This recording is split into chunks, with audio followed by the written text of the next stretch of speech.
আমার কথা শুনবার জন্য আপনাদের স্বাগত জানাই।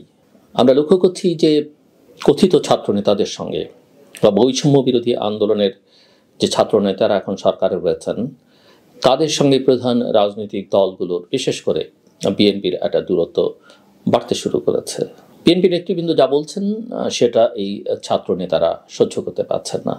অন্যদের কথা বাদই দিলাম, অন্যরাও কথা বললে তাদেরকে সহজেই স্বৈরাচারের দোসর হিসেবে ট্যাগ করে দেওয়া হচ্ছে এবং এই স্বৈরাচারের দোসরদের কলম ভেঙে দেয়া, হাত ঘুরিয়ে দেয়া, এগুলো বলা হচ্ছে। যেমনভাবে জামাতকে বিএনপির সঙ্গে ট্যাগ করা বা বিএনপিকে জামাতের সঙ্গে ট্যাগ করতো আওয়ামী লীগ, ঠিক একইভাবে সেই কাজটা এখন আমরা লক্ষ্য করছি। জামাতকে যেভাবে আওয়ামী লীগ নিষিদ্ধ করেছে একটা অগণতান্ত্রিক প্রক্রিয়ায়, একইভাবে আওয়ামী লীগকে নির্বাচন করতে দেয়া হবে না। একটা অন্তর্বর্তীকালীন সরকার, সেই সরকারে থাকা লোকজন কোনো আইনি প্রক্রিয়া ছাড়া আগেই যদি এরকম সিদ্ধান্ত দিয়ে দেয় যে আওয়ামী লীগকে নির্বাচন করতে দেয়া হবে না, তাহলে এই নির্বাচন নিয়ে বাংলাদেশের ভিতরে কে প্রশ্ন তুলবে না তুলবে আমি জানি না, আন্তর্জাতিকভাবে এই নির্বাচন গ্রহণযোগ্য হবে না। যারা এগুলো বলেন টলেন তাদের পৃথিবীর সম্পর্কে কতটা ধারণা আছে, কতটা যোগাযোগ আছে আমি জানি না, বাট যৎকিঞ্চিত আমার যেসব যোগাযোগ বা যৎকিঞ্চিত আমি যাদের সঙ্গে কথা বলি, আমি স্পষ্ট করে বলতে পারি কারো কাছে সেটা গ্রহণযোগ্য হবে না, বাংলাদেশের মানুষের কাছে হয়তো গ্রহণযোগ্য হবে না।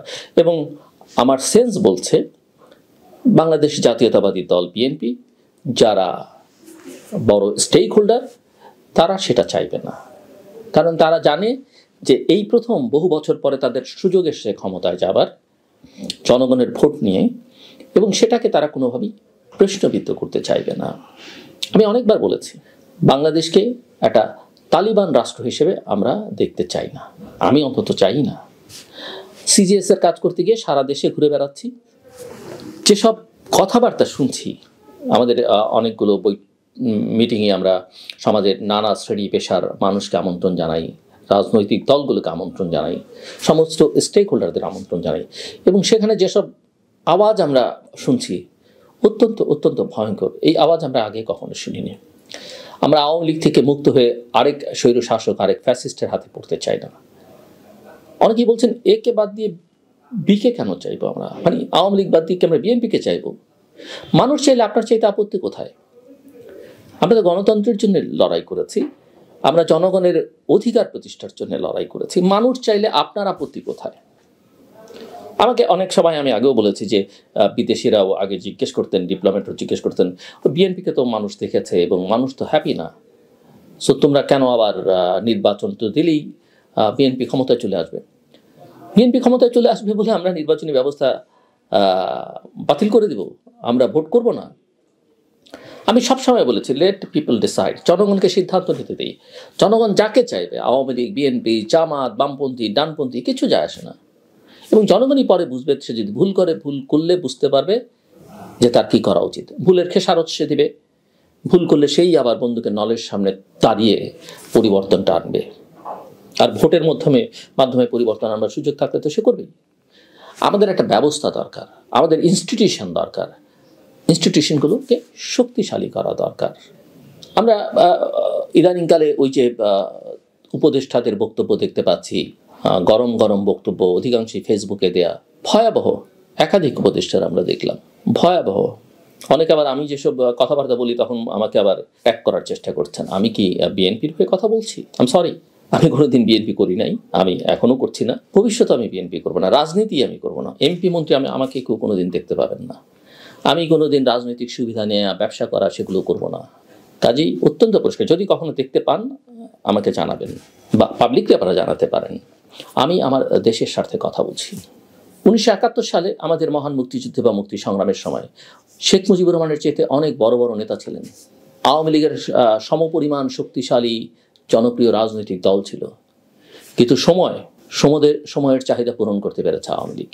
সময়ের সাহসী নেতৃত্ব দিয়েছেন শেখ মুজিবুর রহমান এবং তিনি প্রধান হয়ে উঠেছেন। আওয়ামী লীগের বিচ্যুতি ঘটেছে স্বাধীনতার পরে বিএনপির উপরে। বিএনপি তখন যদিও প্রতিষ্ঠা হয়নি, মূলত জিয়াউর রহমানের উপরে ভর করে আওয়ামী লীগকে রাজনীতিতে প্রত্যাবর্তন করতে হয়েছে। গত 15 বছরে বিএনপিকে হেনস্থা নেই। আমি একজন রাজনৈতিক বিশ্লেষক হিসেবে বলছি, কোনো ভালোবাসা থেকে না। আওয়ামী লীগের প্রতিও আমার কোনো প্রীতি নেই, আমি কোনোদিন আওয়ামী লীগ করিনি, করবার প্রশ্নই ওঠে না, ভবিষ্যতে তো নাই। রাজনীতির কথাই তো বললাম, আমি সেটা করবো না।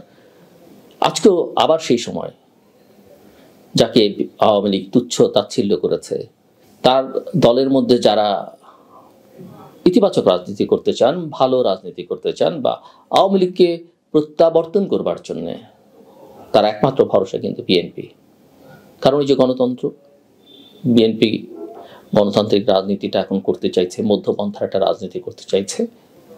আবার এই মধ্যপন্থার রাজনীতির কথা যখন বলি, তার আগে বলে নেওয়া ভালো, এই যে মির্জা ফখরুল ইসলাম আলমগীর একটা যথার্থ কথা বলেছেন যে সরকার যদি এই সরকার ভালো নির্বাচন করতে না পারে, তাহলে অবশ্যই একটা নিরপেক্ষ সরকার চাই। কারণ নিরপেক্ষ সরকারের অধীনে নির্বাচনের দাবিটা বিএনপির না, বাংলাদেশের জনগণের দীর্ঘদিনে। এটা নিয়ে একজন উপদেষ্টা এত উত্তেজিত হয়ে পড়লেন কেন, আমি সেটা বুঝতে পারলাম না। অন্যান্য উপদেষ্টাদের অন্যান্য কথাবার্তা না হয় বাদই দিলাম, স্ট্যাটাস দিয়ে সরিয়ে ফেলা থেকে শুরু করে অনেক কিছু আপনারা করছেন, গরম গরম বক্তৃতা দিচ্ছেন। সো আমি আমি আমি যেটা বলছিলাম যে আওয়ামী লীগের জন্য সবচাইতে দুর্ভাগ্য, যাদেরকে তার তুচ্ছ তাচ্ছিল্য করেছে, নিশ্চিহ্ন করতেছে, তারাই এখন তাদের ত্রাণকর্তা হিসেবে রাজনীতি লাভ। অনেকে বলবেন তাহলে বিএনপিকে স্বৈরশাসককে ফেরত আনতে, না, বিএনপি সেটা আনছেন, এটা বিএনপির দায়িত্ব নয়। বিএনপি একটা গণতান্ত্রিক রাজনীতি করবার কথা এখনো বলছে, আমরা দেখতে পাচ্ছি।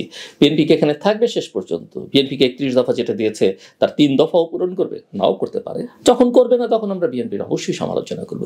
কিন্তু যেহেতু একটা সুযোগ আছে, একটা সময় এখন, যেটা 71-এ 70-এ আওয়ামী লীগ যে ভূমিকায় ছিল, আওয়ামী লীগের যে প্রয়োজনীয়তা ছিল, বাংলাদেশের রাজনীতিতে এই মুহূর্তে বিএনপির প্রয়োজনীয়তা ততখানি প্রয়োজন। নাহলে বাংলাদেশ যে পথে হাঁটছে, বাংলাদেশে কতিপয় ব্যক্তি যে পথে নিয়ে যাবার চেষ্টা করছেন, প্রকৃতপক্ষে তারা বাংলাদেশে একটা অন্ধকার যুগে নিয়ে যেতে চাইছেন। পেছন থেকে কতিপয় ব্যক্তি, কতিপয় তরুণ যারা সরকারে আছেন, সরকারে থাকা কয়েকজন যারা ক্ষমতাকে দীর্ঘায়িত করছেন, বা তাদের কারো কারো ইডিওলজিক্যাল ইন্টারেস্ট আছে, এবং অন্তত একজন উপদেষ্টা, তিনি প্রথম থেকে পুরো পরিস্থিতিকে ঘোলাটে করেছেন।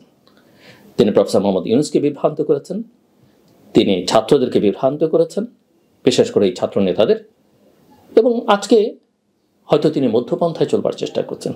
আজকে হয়তো বিএনপি সহ অন্যদের দৃষ্টি আকর্ষণ করবার চেষ্টা করছেন, কিন্তু ভুল যেটা করবার, ক্ষতি যেটা করবার, সেটা প্রথমেই করে ফেলেছেন। আমি ছাত্রদের বারবার বলেছি, গণজাগরণ মঞ্চের নেতাদের কাছ থেকে তাদের শিক্ষা নেওয়া উচিত ছিল। আমি বারবার বলি, ছাত্রদের বিরুদ্ধে বলা মানে অনেকেই সারা দেশে ঘুরতে গিয়ে অনেকের প্রশ্নের মুখে পড়তে হয়েছে আমাকে। ছাত্রদের কাজ হচ্ছে লেখাপড়া, রাষ্ট্র চালনা নয়। পৃথিবীতে এমন কোনো নজির নেই যে ছাত্র সমাজ, ছাত্ররা দেশ পরিচালনা করেছে আর সেই দেশ শনৈ শনৈ উন্নতি করেছে রাজনৈতিক অর্থনৈতিকভাবে, কোনো নজির নেই, কেউ দেখাতে পারবেন না। আমি তো ঢাকার বাইরে কথা বলতে গিয়ে এখন শুনি বাংলাদেশকে নাকি আফগানিস্তান বানাতে হবে। ভাবতে পারেন এই কথা বাংলাদেশে এখন মানুষ বলে? আমরা ছাত্রদেরকে তৈরি করব, তাদের জন্য ভালো শিক্ষার ব্যবস্থা করব, তাদেরকে দেশের বাইরে লেখাপড়া করতে পাঠাবো, যার সামর্থ্য আছে, যোগ্যতা আছে, এবং এমন একটা নেতৃত্ব তাদের মধ্যে দিয়ে করবো যেমন ভবিষ্যতের বাংলাদেশ আরো উজ্জ্বল হতে পারে। পৃথিবীতে নানা জায়গায় ছড়িয়ে থাকবে আমাদের এই ছাত্ররা, শিক্ষা দীক্ষায় বড় হয়ে এমন এমন জায়গায় তারা দখল করে নেবে যেখানে আমরা আমাদের প্রতিবেশীদের সঙ্গে কম্পিট করতে পারি না, যে কারণে আমাদের এত পিছিয়ে থাকতে হচ্ছে, আমাদের আকাঙ্ক্ষা বাস্তবায়ন করতে পারি না, আমাদের ডোমেস্টিক অ্যাফেয়ার্সে আমাদের অন্যান্য দেশ বা প্রতিবেশীরা ইন্টারফেয়ার করে। অনেকেই বলতে পারেন, অনেকেই বলেন যে জন আকাঙ্ক্ষা, এই জন আকাঙ্ক্ষার কথা বলে আওয়ামী লীগ অনেক কিছু করেছে, বিএনপি অনেক কিছু করেছে, রাজনৈতিক দলগুলো সবসময় বলে জনগণের কথা তারা বলছে। কতটা সময় তারা জনগণের কথা বলেন আর কতটা সময় নিজেদের কথা বলেন সেটা ভাবার বিষয়। একটা বিষয় আমার কাছে খুব প্রণিধানযোগ্য মনে হয়েছে, বিএনপি যেহেতু একটা মধ্যপন্থা রাজনীতি করতে চাইছে, বিএনপিকে আমি অনেক জায়গায় দেখছি যে আমরা যখন বিভিন্ন জায়গায় অনুষ্ঠান করতে যাই, আলোচনা করতে যাই, মিটিং করতে যাই, তাদের প্রতিনিধিত্ব থাকে আরও 10-20টা নতুন শক্তিমান বলতে এখন আলোচনায় আছে এরকম কিছু রাজনৈতিক শক্তি বা প্ল্যাটফর্ম, নাগরিক প্ল্যাটফর্ম এর লোকজনকে বর্তমান বাস্তবতায় তারা আসেন, আমন্ত্রণ জানাতে হয় যেহেতু তারা ক্রিয়াশীল। কিন্তু আমার আন্ডারস্ট্যান্ডিং অত্যন্ত ক্লিয়ার, যেই যে 10-20টা প্ল্যাটফর্ম বা শক্তি আমরা দেখতে পাচ্ছি, কোনোটা ছাত্রদের নামে ক্ষমতায় থাকা, কেউ তার বাইরে থেকে, বা আরও নানান রাজনৈতিক পরিচয়, এরা মূলত একটি রাজনৈতিক দলের অনেকগুলো পকেট। এবং কোনো একটা অনুষ্ঠানে যখন কথা বলে তখন বিএনপি বা দু একটা দল হয়তো একভাবে কথা বলছে, আর বাকি 15-20টা কণ্ঠস্বর মোটামুটিভাবে একই, কিন্তু দিন শেষে তারা কিন্তু একটা সংগঠনের। আমার কথাটা আপনারা খতিয়ে দেখবেন, বোঝার চেষ্টা করবেন আমি কি মেন করছি। খুব বেশি পরিষ্কার আমি করলাম না, কিন্তু নিঃসন্দেহে আমার সাহস আছে, আল্লাহ তাআলা আমাকে সেটা দিয়েছেন, আমি অবশ্যই সেটা পরিষ্কার করব। কিন্তু তার আগে আপনারা একবার চিন্তা করুন যে আসলে কি ঘটছে বাংলাদেশে। এবং আমি মনে করি বিএনপির জন্য যথেষ্ট চিন্তা করবার সুযোগ রয়েছে, যথেষ্ট কৌশলী হবার সুযোগ রয়েছে। মধ্যপন্থা রাজনীতি করলে এটা অত্যন্ত ইতিবাচক দিক। আমি লক্ষ্য করছি যে বাংলাদেশের ডিরেকশনটা কেউ কেউ কোন কোন দিকে নিয়ে যাবার চেষ্টা করছেন সেটা বিএনপি কিছুটা আঁচ করতে পেরে আমরা লক্ষ্য করছি। কিছু ধর্মভিত্তিক রাজনৈতিক দলের সঙ্গে তারা তাদের এনগেজমেন্টটা বাড়াতে শুরু করেছে, কথাবার্তা বলতে শুরু করেছে, কিন্তু নিজেদের যে সক্রিয়তা সেটাকে ধরে রেখে। আমি দেখলাম মির্জা ফখরুল ইসলাম আলমগীর বিএনপি মহাসচিব খেলাফত মজলিসের সঙ্গে কথা বলেছেন, চরমনায় পীরের সঙ্গে কথা বলছেন, বা ইসলামী আন্দোলনের সঙ্গে কথা বলছেন। এগুলো একটা গুড সাইন। কিন্তু অবশ্যই বিএনপি যে কট্টর ডানপন্থী বা কট্টর বামপন্থীদের সঙ্গে একেবারে মিলেমিশে একাকার হয়ে যাবে না, সেটা বিএনপির রাজনীতিতে বর্তমানে এবং আগামী দিনের জন্য পরিষ্কার। তবে অবশ্যই তারা একটা ইনক্লুসিভ রাজনীতি যেহেতু করতে চায়, সবাইকে নিয়েই তারা পথ চলতে চায়, যেটা গণতন্ত্রের জন্য খুবই কল্যাণকর। আমার কথা শুনবার জন্য অসংখ্য ধন্যবাদ। আপনাদের সবার জন্য শুভ।